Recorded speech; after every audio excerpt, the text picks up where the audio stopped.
شان رمضان نشریات میں ایک بار پھر آپ کو خوش آمدید کہتے ہیں. یہ ہمارا سیگمنٹ ہے بیان القرآن. ظاہر ماہ رمضان ہے، ماہ قرآن ہے، قرآن کے نزول کا مہینہ ہے. 6666 آیتیں اگر ہیں قرآن میں تو یہ اندازہ کیجئے کہ ظاہر سی بات ہے، بڑی obvious سی بات ہے کہ اس قرآن میں جو واقعات بیان کیے گئے ہیں وہ کتنے زیادہ اہمیت کے حامل ہوں گے. اس لیے کہ یہ کوئی مطلب اللہ کا کلام ایک تو ظاہر ہے، ایک ایک لفظ، ایک ایک حرف، ایک ایک نقطہ زیر زبر پیش نپا تلا ہوگا اور ظاہر غیر ضروری نہیں ہوگا. جس اللہ نے اس کائنات میں کوئی چیز غیر ضروری نہیں بنائی، یہ کیسے ہو سکتا ہے کہ اس اللہ نے قرآن میں کوئی ایسا واقعہ بیان کیا ہو جس میں کوئی سبق، کوئی راز، کوئی لیسن پوشیدہ نہ ہو. تو قرآن مجید میں جو مختلف واقعات ہیں اس سیگمنٹ میں ہم جنید بھائی سے وہ واقعات سنیں گے انشاءاللہ. اور آج کا جو واقعہ ہے وہ تو میرا فیوریٹ اس لیے مجھے بڑا ایک مختلف سا واقعہ لگتا ہے، لیکن سچی بات ہے میں نے چونکہ بہت سالوں پہلے سنا تھا اس لیے مجھے ابھی بالکل صحیح طریقے سے یاد نہیں ہے کہ اصحاب کہف کا واقعہ کیا ہے. مجھے تھوڑا بہت یاد ہے ایک کتا، 7 لوگ، غار، لیکن ایگزیکٹلی کیا ہوا تھا یہ ذرا بتائیں. آج بیان القرآن میں آپ کیا واقعہ بیان کرنے جا رہے ہیں؟ کیونکہ اللہ آپ کو جزائے خیر دے. اعوذ باللہ، بسم اللہ الرحمن الرحیم، نحمدہ ونصلی علی رسولہ الکریم. کیونکہ اللہ کی کتاب سے یہ واقعہ ہم آج میں آپ حضرات کے سامنے عرض کروں گا. تو یہ کہ تھوڑا سا ہلکا سا واقعے سے پہلے ایک چھوٹی سی چیز بتانا ضروری ہے کہ اللہ نے قرآن میں جو واقعات بیان کیے ہیں ان کی بنیاد کیا ہے کہ دین کو اللہ نے قربانی سے جوڑا ہے. ٹھیک ہے، دین قربانی سے.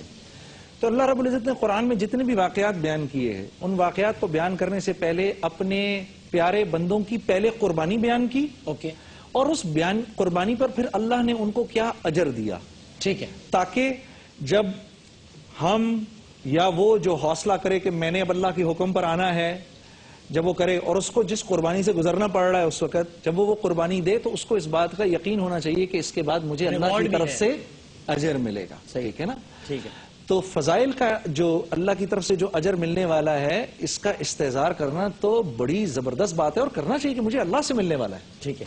تو یہ ایک روایت میں آتا ہے 7 نوجوان تھے، ایک روایت میں آتا ہے 8 تھے، ایک روایت میں آتا ہے 9 تھے، لیکن قوی جو روایت ہے وہ یہ کہ یہ 7 نوجوان لڑکے تھے. لڑکے. ٹھیک. نوجوان تھے. ٹھیک. اور اس علاقے کا جو بادشاہ تھا جو ابھی الیکٹ ہوا تھا، ٹھیک ہے، اس علاقے میں لوگ عیسائیت کے مذہب پر تھے اس وقت. ٹھیک ہے نا؟ عیسائیت اس وقت عام تھی اور عیسائیت کا مذہب جو تھا وہ اس پر سب کے سب تھے. تو یہ اس بادشاہ نے آ کر حضرت عیسیٰ علیہ السلام کا بھی انکار کیا اور ان پر جو اللہ نے کتاب بھیجی اس کا بھی انکار کیا، اللہ کے تمام احکامات پر انکار کیا. بدقسمتی سے انسان جب اللہ رب العزت کو چھوڑتا ہے، نبی کی زندگی کو چھوڑتا ہے، تو پہلی یاد رکھنا میری بہنوں، پہلی بیماری یا گناہ جو اس کی زندگی میں آتا ہے وہ ہوتی ہے بے حیائی. اچھا. کیا چیز آتی ہے سب سے پہلے؟ وہ بے حیا ہو جاتا ہے کیونکہ شیطان بے حیا ہے. حیا جو ہے نا یہ دین کا کرکس ہے، نچوڑ ہے. ٹھیک ہے نا؟ حیا نچوڑ ہے دین کا. تو جب نماز کے بارے میں بھی کہا گیا کہ بے حیائی سے بھی بے حیائی سے روکتی ہے. تو جب آدمی اللہ کو چھوڑتا ہے تو سب سے پہلے اس میں جو چیز آتی ہے وہ آتی ہے بے حیائی. تو یہ بڑا بے حیا قسم کا بادشاہ تھا. اچھا. اس نے ملک میں عام طور پر بے حیائی کو نافذ کر دیا. سوری بات کاٹ کے، یہ اسلام سے پہلے کا؟ اسلام سے پہلے عیسائیت کا دور ہے. ٹھیک ہے نا؟ حضرت عیسیٰ علیہ السلام کا دور ہے. ٹھیک. اوکے. تو اس نے بے حیائی عام کر دی. ٹھیک ہے نا؟ اس نے ختم کر دیا بھائی شادی وادی کچھ بھی نہیں ہوتی، سب کے لیے سب حلال ہے. بدقسمتی سے اس قسم کی باتیں اس نے کی. تو یہ کچھ 7 لڑکے تھے، انہوں نے کہا نہیں ہم نہیں کریں گے، یہ ہم نہیں کریں گے. لیکن وہاں پر کیونکہ سختی تھی اور ہر ایک سے باقاعدہ جبرن کروایا جا رہا تھا، اور کروایا اس طرح جا رہا تھا کہ بلایا جاتا تھا، بلا کے بادشاہ کے سامنے سجدہ کروایا جاتا تھا. اس کا مطلب ہے کہ اس نے بادشاہ کی بات بھی مان لی اور اب جو بادشاہ کہے گا وہ ہوگا. تو انہوں نے کہا ہم اس وحدہ لا شریک کو ہی رب مانتے ہیں جس نے اس زمین اور آسمان کو پیدا کیا ہے. تو ہم نے اپنے ایمان کو بچانا ہے. اب اپنے ایمان کو بچانے کی چکر کے اندر انہوں نے آپس میں مشورہ کیا کہ کیا کریں گے. ٹھیک ہے. تو ان کے ساتھ ان کا ایک کتا بھی تھا، شکاری کتا. انہوں نے کہا پہلے اس کتے کو بھگاؤ یہاں سے کیونکہ یہ اگر بھونک پڑا تو ہم پکڑے جائیں گے سارے کے سارے. ٹھیک ہے. خوب ڈنڈے مارے، خوب ڈنڈے مارے، خوب ڈنڈے مارے. اللہ نے آخر اس کتے کو قوت گویائی دی. اچھا. اس نے کہا مجھے مت مارو، مجھے تم اپنے ساتھ رکھو کہ مجھ کو یہ بتا دیا گیا ہے کہ تم سب کے سب اہل جنت میں سے ہو، تو میں چاہتا ہوں کہ تم جب جنت میں جاؤ تو میں تمہارا کتا بن کے تمہارے ساتھ جنت میں جاؤں. اللہ اکبر۔ اس پر انہوں نے اس کو مارنا بند کیا۔ ٹھیک ہے، اب یہ سب کے سب گئے ڈھونڈتے ڈھانڈتے ڈھونڈتے ڈھانڈتے ڈھونڈتے ڈھانڈتے ان کو ایک غار ملا۔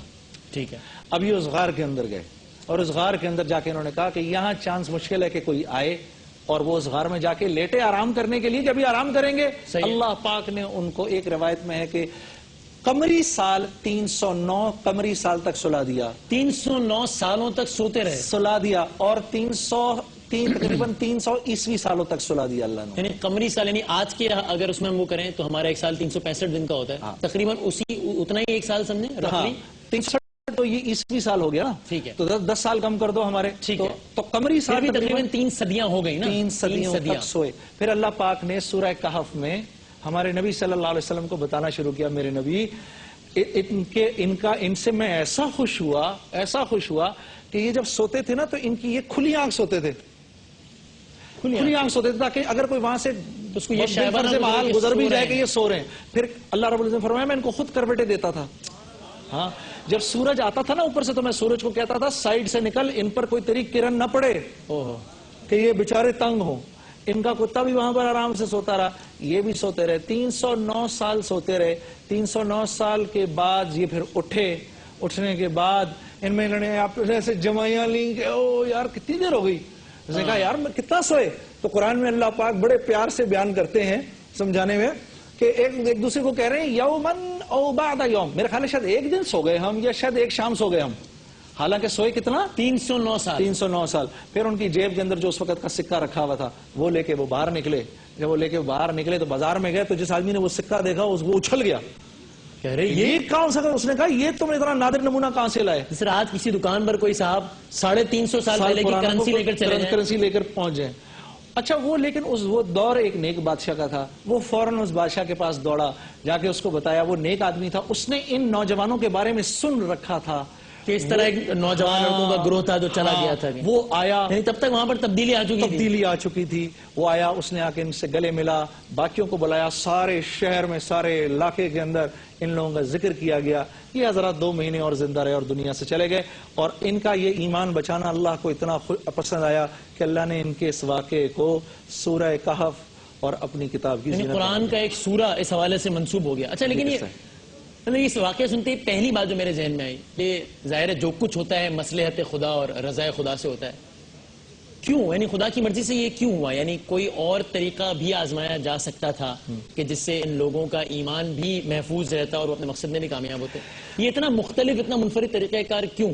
دیکھو مختصراً بتاؤں گا، اس کی سب سے بڑی وجہ یہ تھی کہ اللہ رب العزت کو پتا تھا کہ آنے والے دور میں معاشروں نے خراب ہونا ہے، ٹھیک ہے، بے حیائی نے پھیلنا ہے، تو جس دور میں بھی جو انسان جب بھی اپنے ایمان کو بچانے کی کوشش کرے گا اللہ پاک اس کو ایسے ہی ریوارڈ کریں گے اور ایسے ہی اس کے نام کو زندہ رکھیں گے۔ لیکن مجھے ایک بات اور بتائیں، چونکہ میرا تو اب وہ سارے سال کی دکان تو کرنٹ افیئرز ہے نا، تو میں اس مائنڈ سیٹ سے باہر نہیں آ سکتا، سوری۔ ٹھیک، آج 2013 میں اس واقعے کی کیا ریلیونس ہے؟ آج اگر کوئی بھی فرد یا گروہ یا معاشرہ اس طرز کی صورتحال کو سامنا کرتا ہے تو کیا اس واقعے کے نتیجے میں آپ ہمیں یہ بتا رہے ہیں کہ وہ بھی یہ کرے کہ سب ساتھ ہو جائیں، اپنے اگر کوئی ساتھ میں کتا ہو تو اس کو بھگانے کی کوشش کریں اور نہ بھگے تو اس کو ساتھ لے کے کسی غار میں چلے جائیں؟ آج کیا ریلیونس ہے 2013؟ اس واقعے کی جتنی ریلیونس آج نظر آتی ہے، یہ تو نہیں کہنا چاہیے آج نظر آتی ہے، ہر دور میں ہے، لیکن قرآن تو بے نظیر کتاب ہے، ہر دور کی آج ہمیں اپنی آنکھوں سے اس معاشرے میں یہ ریلیونس نظر آتی ہے۔ وہ کیسے؟ دیکھو اس میں 2 باتیں یاد رکھنی ہیں۔ پہلی بات تو یہ کہ جب معاشرے میں کھلے عام بے حیائی پھیل جائے تو پستول بندوق لے کے اس معاشرے کے رہنے والوں کو قتل کرنے نہیں نکلنا، مارنے نہیں نکلنا، بلکہ اپنے ایمان کو بچانے کے لیے گھروں میں بیٹھ جاؤ آ کر۔ یہ اللہ کے نبی کا ارشاد ہے، آپ نے فرمایا، کئی صحابہ سے منقول ہے، آپ نے فرمایا جب ایسا فساد کا وقت آئے گا تم کیا کرو گے؟ ایک صحابی نے کہا یا رسول اللہ یہ میری تلوار۔ آپ نے کہا میں تجھے اس سے بہتر بات نہ بتاؤں؟ ہاں جی کیا؟ اس تلوار کو لے جا کے احد پہ مار کے توڑ دینا، اپنے گھر کے اندر بیٹھ جانا، کیونکہ جب معاشرے میں بدامنی پھیلی ہوتی ہے اور لوگ بھی اس کا حصہ آ کر اس بدامنی کو روکنے کی کوشش کرتے ہیں تو بدامنی بڑھ جاتی ہے۔ لیکن ایک سوال اور آ رہا ہے، بس 1 منٹ رہ گیا، 30 سیکنڈ مل کے، لیکن ہم ہی تو یہ بھی کہتے ہیں کہ بھائی اگر کوئی برائی ہوتی دیکھ رہے ہو تو بیٹھ نہ جاؤ, برائی کے سدباب کے لیے عملی اقدامات بھی کرو. تو آپ کی یہ بات اس بات سے متضاد نہیں ہو گئی؟ بالکل بھی نہیں ہے, بالکل بھی نہیں ہے. سب سے بڑا عمل اس کے لیے کیا ہے؟ سب سے بڑا عمل یہ جو کہ میں نے اور آپ نے سحری پہ بولا تھا کہ میں اس بات کی نیت کروں. اصحاب کہف نے اپنے ایمان کو بچایا تھا نا, معاشرے کے ایمان کو تو نہیں بچا رہے تھے.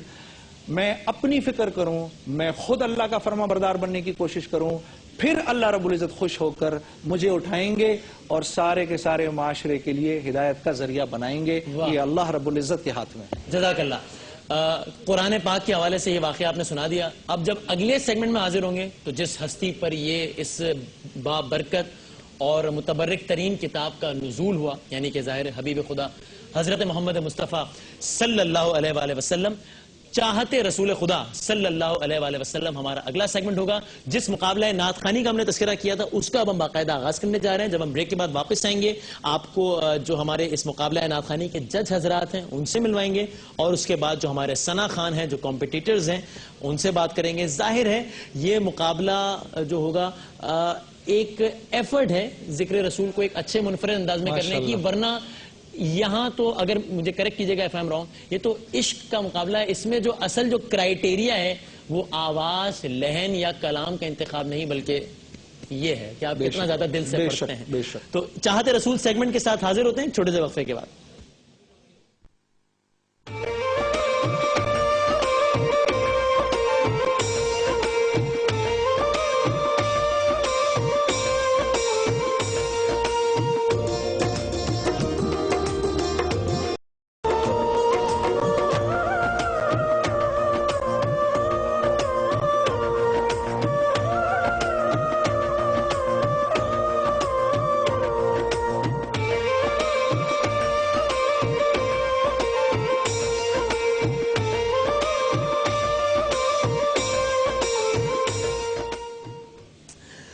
شان رمضان نشریات میں ایک بار پھر آپ کو خوش آمدید کہتے ہیں. یہ سیگمنٹ ہے چاہتے رسول خدا صلی اللہ علیہ وآلہ وسلم.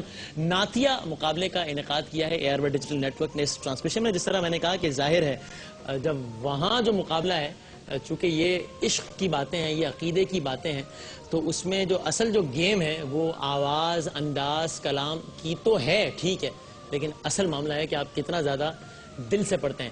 لیکن جب ہم دنیاوی طور پر کسی بھی عام شخص کو بھی یا کسی ایسی ہستی کو جو کہ دنیاوی لحاظ سے ہمارے لیے اہم ہو, اس کو بھی جب ہم کوئی تحفہ دے رہے ہوتے ہیں تو کوشش یہ ہوتی ہے کہ بڑا اچھا سا ڈیکوریٹ کر کے, اور ہم خود بھی بڑے ویل ڈریسڈ ہو کے اس کے پاس جائیں. تو یہ تو حبیب خدا کا تذکرہ ہے, یہ وجہ تخلیق کائنات کا تذکرہ ہے. تو ظاہر اس میں بھی ہماری کوشش اور خواہش یہ ہوتی ہے کہ جتنے خوبصورت انداز میں کلام پیش کر سکیں وہ کریں. 3 معزز جج حضرات ہمارے ساتھ موجود ہیں. یہ جو ہمارے ثنا خان حضرات ہوں گے ان کے لیے آسان مقابلہ میرے خیال سے اس لیے نہیں ہوگا کہ اتنے بڑے بڑے لوگوں کے سامنے لب کشائی کرنا میرے لیے مشکل ہو رہا ہے, تو نعت خوانی کرنا تو یقیناً کوئی آسان کام نہیں ہے. کسی تعارف کے کوئی محتاج نہیں, آپ انہیں سنتے رہتے ہیں. ہماری نشریات میں بھی صبح دیکھتے رہے, 15 شعبان والی نشریات میں بھی, 27 رجب والی نشریات میں بھی آپ انہیں دیکھتے رہے. میں ایسے مختصر تعارف کراتا ہوں اس لیے کہ مجھے ان کے تعارف سے زیادہ, چونکہ تعارف کے محتاج نہیں ہے, ان کا کلام سننے میں اور ان کی بات سننے میں زیادہ انٹرسٹ ہے. پھر جب ہم بریک کے بعد واپس آئیں گے تو پھر جو ثنا خان حضرات ہیں وہ بھی ہمارے سامنے آئیں گے. میرے ساتھ یہاں تشریف رکھتے ہیں جناب عبدالرؤف روفی صاحب, منفرد انداز میں کلام پیش کرتے ہیں. میٹھا میٹھا ہے میرے محمد کا نام, اور جب قصیدہ بردہ شریف صبح یہاں پر پڑھا تھا کیا کمال ہو گیا تھا بھائی, کیا سما بن گیا تھا, کیا ہی بات تھی, واہ واہ واہ. لوگوں نے بہت اس کو پسند کیا, اور جس انداز سے جنید بھائی نے اس میں پھر بیچ میں کچھ اشعار پڑھے, مزہ آ گیا, بہت ہی اچھا ہو گیا. ہمارے بھائی نے ہمیں اجازت دی ہے, ان کا بڑا پن ہے, اور نہیں وہ تڑکا لگا دینا, ہاں انہوں نے تڑکا, کمال تڑکا لگا, واہ واہ واہ. پھر ہمارے ساتھ موجود ہیں پنجتن کے غلام. بس اس سے زیادہ فصیح بھائی کا تعارف, چونکہ یہ اس سے زیادہ مختصر اور جامع تعارف نہیں ہو سکتا ہے, جناب فصیح الدین. یہ ٹھیک کہا ہے میں نے, بہت اچھا نہیں کہا میں نے, بہت اچھا کہا, یہی میرا تعارف ہے. واہ کیا بات ہے. تو فصیح الدین سہروردی صاحب ہمارے ساتھ موجود. اور پھر جو شخصیت ہیں, مطلب اب آپ پرائڈ آف پرفارمنس اور پتہ نہیں جتنے بھی دنیاوی تو جتنے بھی اعزاز ہیں وہ تو سارے ان کی جھولی میں ہیں, اینڈ رائٹلی سو. لیکن اس کے علاوہ ان کے کتنے سارے ہی ایسے کلام ہیں, کتنے سارے ایسے کلام ہیں, اب گنوانا شروع کرو تو ایک طویل فہرست ہے جو کہ زبان زد عام ہے. میری مراد ہے یہاں جناب صدیق اسماعیل صاحب. صدیق بھائی بہت بہت شکریہ, بہت نوازش وقت دینے کا. روح بھائی یہ بتائیے گا, آپ نعتیہ کمپٹیشن ہے ہمارا, کچھ ہمارا جو ثنا خان آئیں گے ابھی, اور پھر وہ ناظرین جو کہ ٹیلی ویژن پر دیکھیں گے ان ثنا خانوں کو مدح رسول کرتے ہوئے, ذرا ان کے لیے کچھ بتائیں، کچھ بات کہیں، پھر ہم ذرا میری خواہش ہے کہ 5 منٹ ہم آپ سب سے 2 لائنیں ہی سے لیکن کسی کلام کی سنیں. پہلی بات تو یہ ہے کہ الحمدللہ نعت پڑھنا ہی بہت بڑے اعزاز کی بات ہے. بے شک بے شک. اور جو بچے نعت پڑھ رہے ہیں، نعت سیکھنا چاہتے ہیں، وہ یہ پروگرام ضرور دیکھیں. ہم انشاءاللہ تعالی جو بھی بچہ پڑھے گا اس کے جو تھوڑے سے جو چھوٹی چھوٹی غلطیاں ہوتی ہیں، تو بڑی غلطی نہیں کرتے، جب کمپٹیشن میں آئے تو تیار ہو کے آتے ہیں. وہ چھوٹی چھوٹی غلطیوں کو اگر درست کر دیا جائے تو اور زیادہ حسن آ جاتا ہے نعت. بے شک. اور یہ مقابلہ ہی حسن نعت کا ہے. واہ واہ، ٹھیک ہے، تو زبردست. انشاءاللہ تعالی بہت کچھ سیکھنے کو ہمیں بھی ملے گا. بے شک. ہم بھی سیکھنے کا عمل تو جاری رہتا ہے، تا دم مر بھی انشاءاللہ. جاری رہتا ہے. اچھا میری یہ خواہش ہے، چونکہ اب ہم نعت خانوں پر اور نعت خانی پر تو آپ لوگوں کی کامنٹس لیتے ہی رہیں گے. ابھی ہمارے پاس 4-5 منٹ ہے، پھر ہم اگلے سیگمنٹ میں ثنا خانوں کو سنیں گے. اگر 2 اشاریہ ایک شعری ہو جائے آپ تینوں کی طرف سے تو بڑی پرنور ہو جائے گی یہ محفل. Starting from you. الصلاۃ والسلام علیکہ یا سیدی یا رسول اللہ وعلی آلہ وصحبہ یا سیدی. مائک میں لے آتا ہوں. اچھا مائک ہے آپ کے پاس؟ ٹھیک ٹھیک. میرے تھے جتنے مسئلے میرے نہیں رہے. میرے تھے جتنے مسئلے میرے نہیں رہے. در در کی اب وہ خواریاں پھیرے نہیں رہے. میرے تھے جتنے مسئلے میرے نہیں رہے. میرے تھے جتنے مسئلے. جزاک اللہ. میرے نہیں رہے. میرے نہیں رہے. واہ. کس سے ملی نظر کے ہر ایک شے بدل گئی. کس سے ملی نظر کے نظر ہر ایک شے بدل گئی. ہر ایک شے بدل گئی. واہ. راتیں نہیں رہی وہ سویرے نہیں رہے. ہر ایک شے بدل گئی. راتیں نہیں رہی وہ ماشاءاللہ. جزاک اللہ. نہیں. واہ واہ واہ.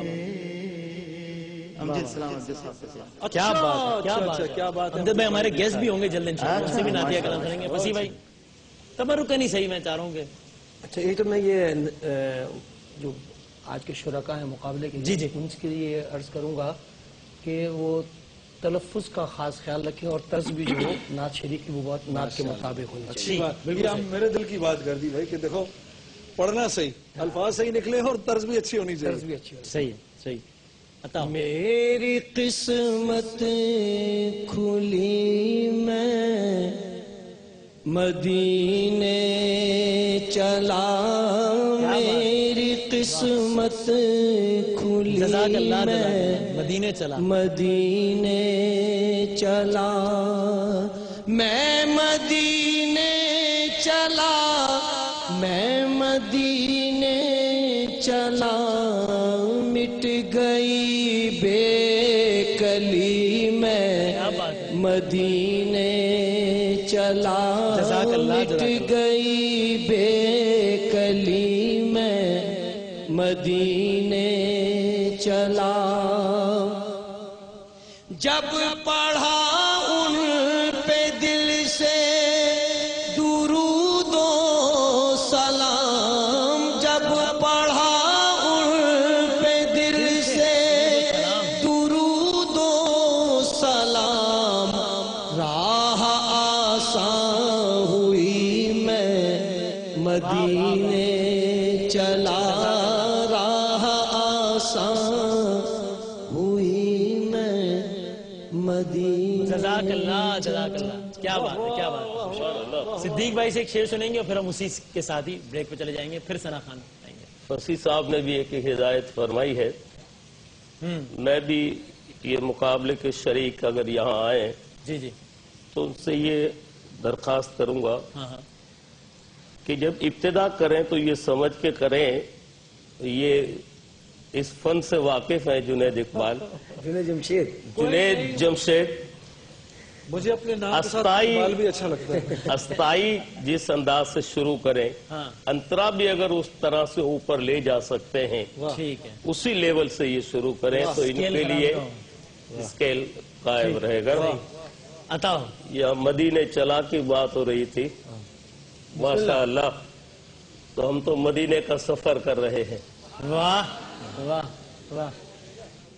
مدینے کا سفر ہے اور میں نم دیدہ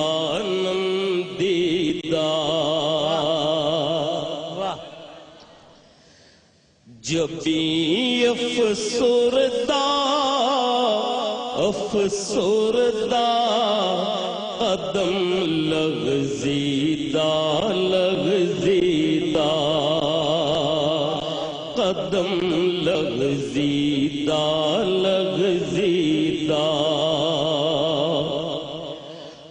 مدینے جا.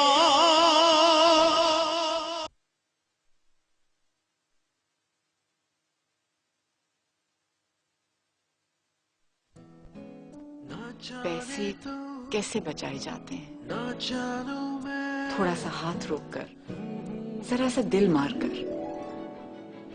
مگر Telenor talk shop mobile internet ہے آپ کی پہنچ میں.